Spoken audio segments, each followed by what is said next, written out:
Wigan, England, May 22nd, 2016. The warning signs were there.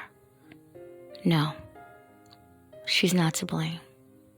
Sometimes we ignore them when they're literally slapping us in our face. But how much can you take? When is enough enough? But what made Lindsey Vaux stay?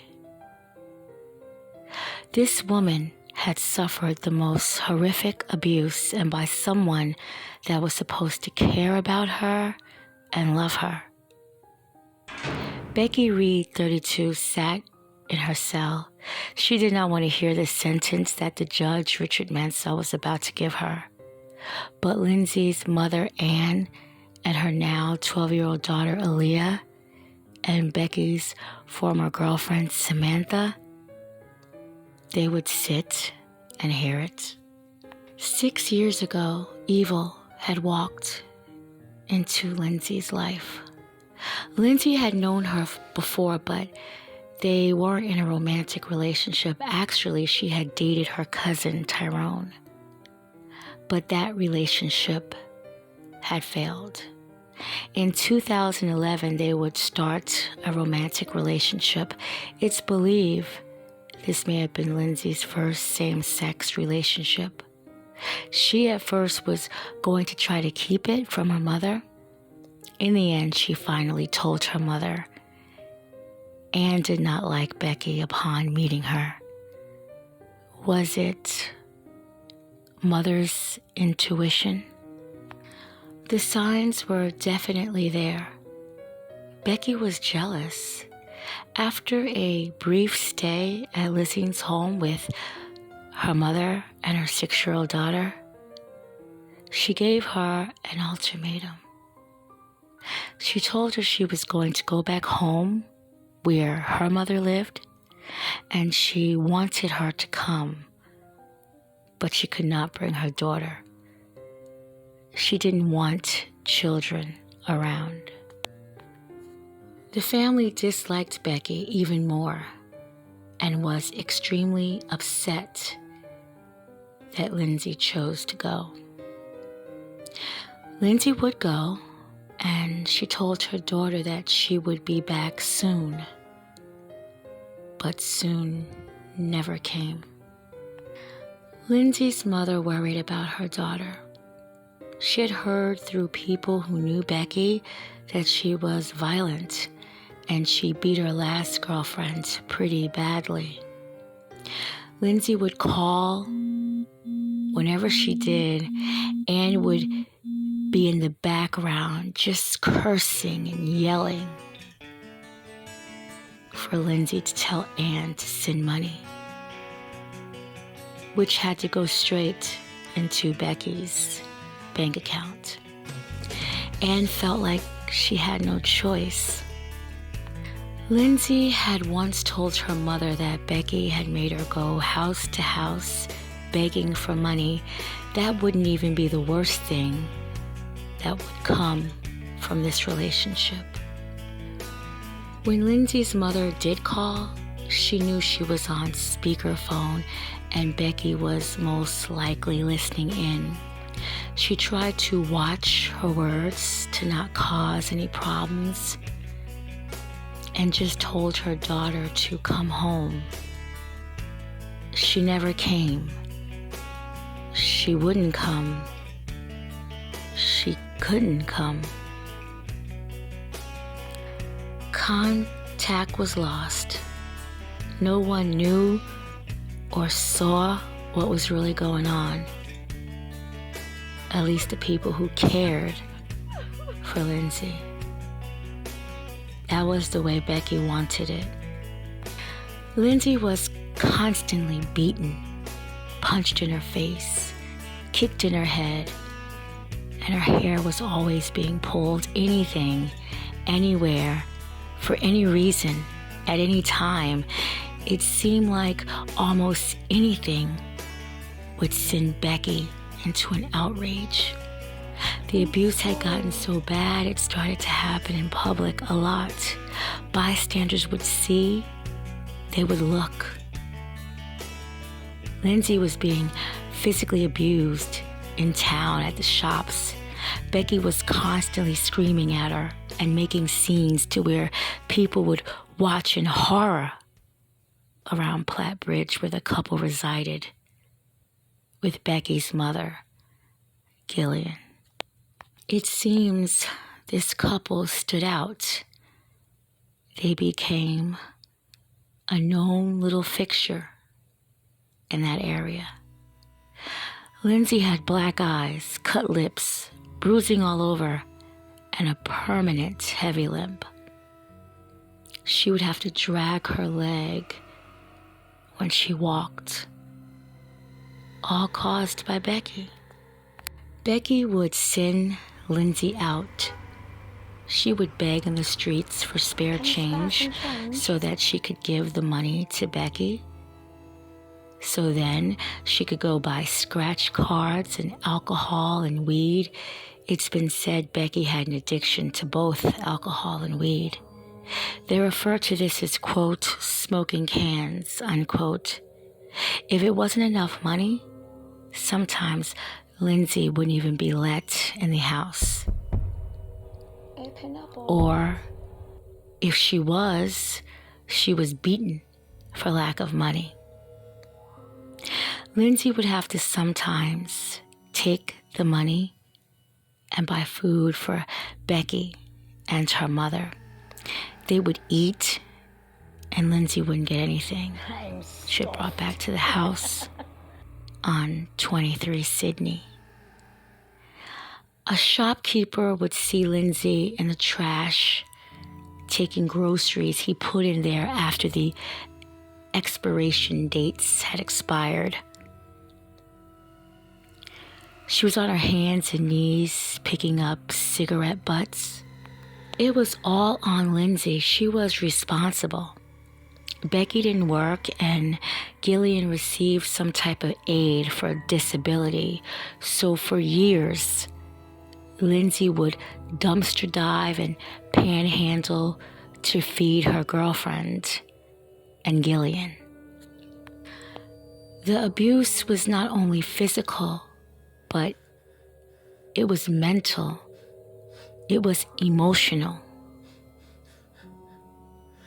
She had even stopped allowing Lindsey to eat. When Lindsey appeared in town, she would rummage through the trash bins to eat. This woman was starving to death right before Becky's eyes, but she did not care at all. People have witnessed this, but no one helped. People have commented that Lindsey looked like she had already died. She looked like she was in a bad car accident. Or the worst, she looked like the Elephant Man. Lindsey had gotten kicked so hard in the face for putting lettuce on a hamburger for Becky. The jurors would hear some of the vicious assaults that Lindsey would endure. Lindsey would be outside in various stages of undress, barefoot, in the rain, in the alley, blood around her mouth because someone had put her out the house. Neighbors would see her lying in the street, motionless, and then dragged back in the house, the door slammed shut, and the screaming, the fighting, the yelling that all came through the doors of 23 Sydney. Around 5 a.m. in the morning, a police officer had stopped her walking. She was bruised really bad. She told the officer she was beaten up by strangers. All lies, as long as it was never directed towards Becky. If it wasn't for this footage, have we really would have known the depths of what was really going on at 23 Sydney?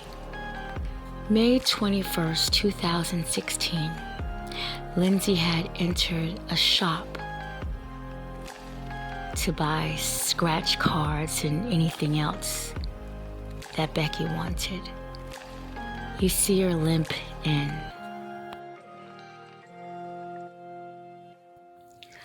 Her head appeared swollen, eyes gaunt, bruised.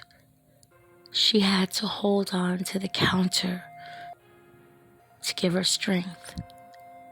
She was beyond starving, but Becky's needs and her mother's needs came first. She would gather up her purchases and she would limp out. As CCC footage recorded her, it's heartbreaking to see anyone looking like this. I'm sure she looked nothing the way her mother last remembered her. When she left her mother's home, she was 16 stone, 224 pounds.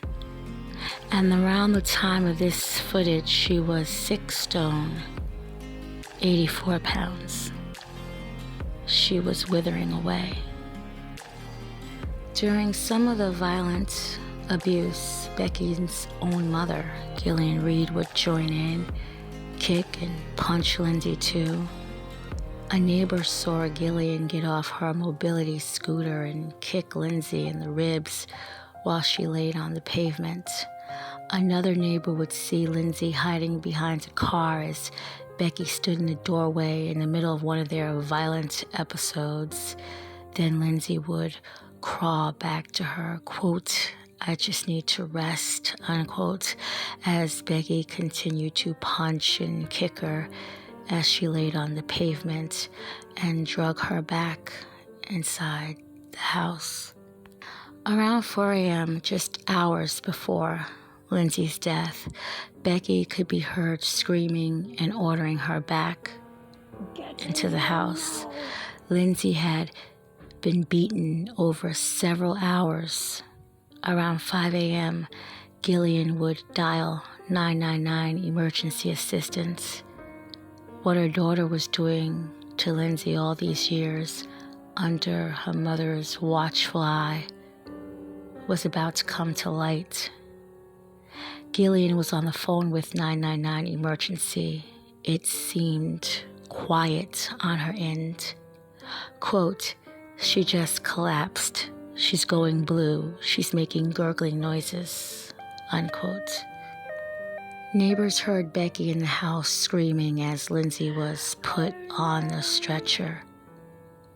Her mother, Gillian, followed outside, appeared to be smiling and laughing.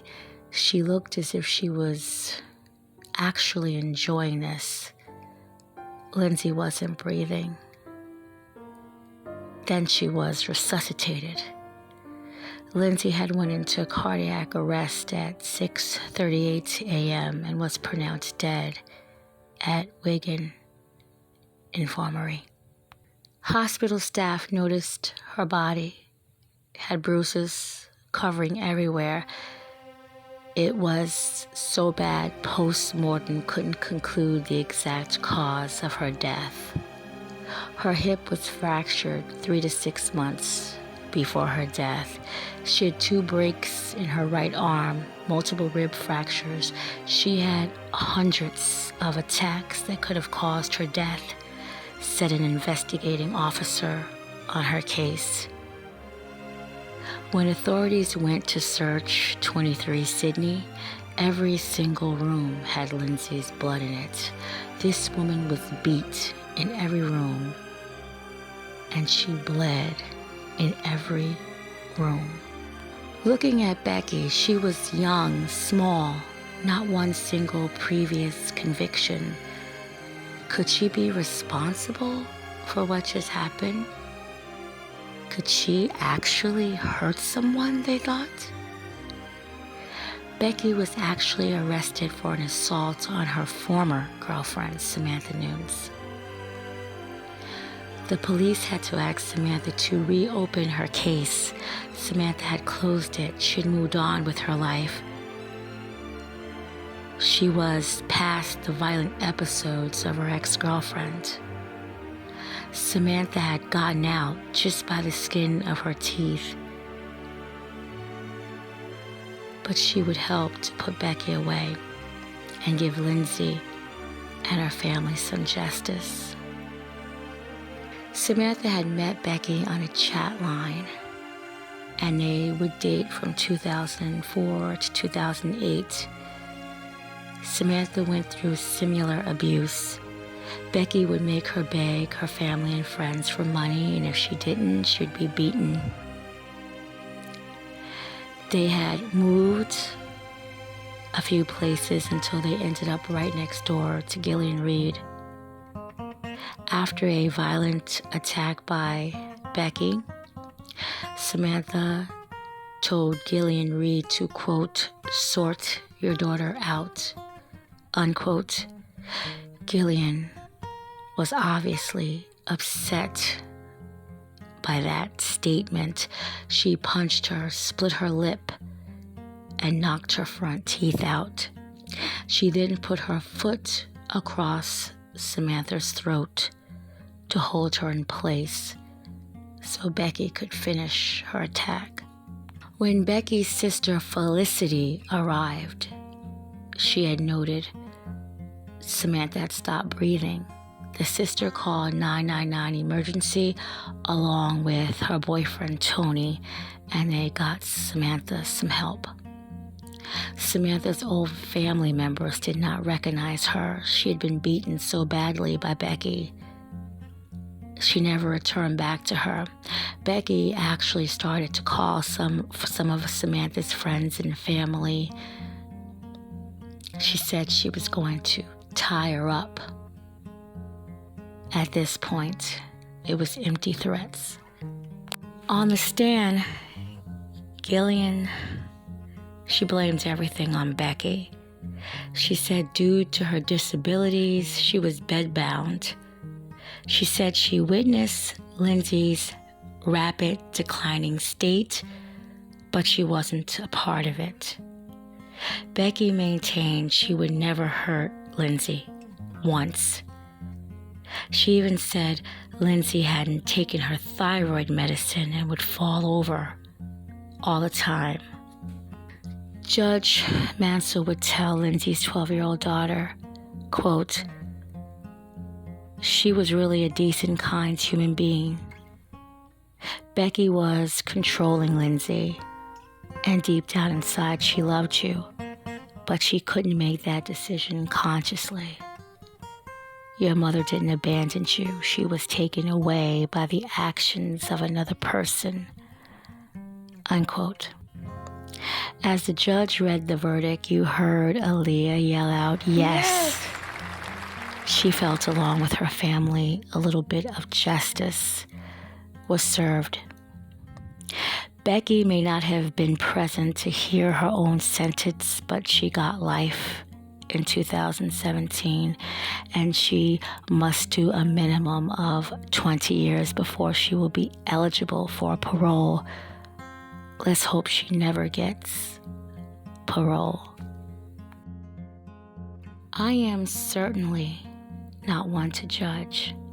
I understand in some situations women would stay, endure the abuse because they need to stay for their kids. But why didn't she leave? Because of her kids.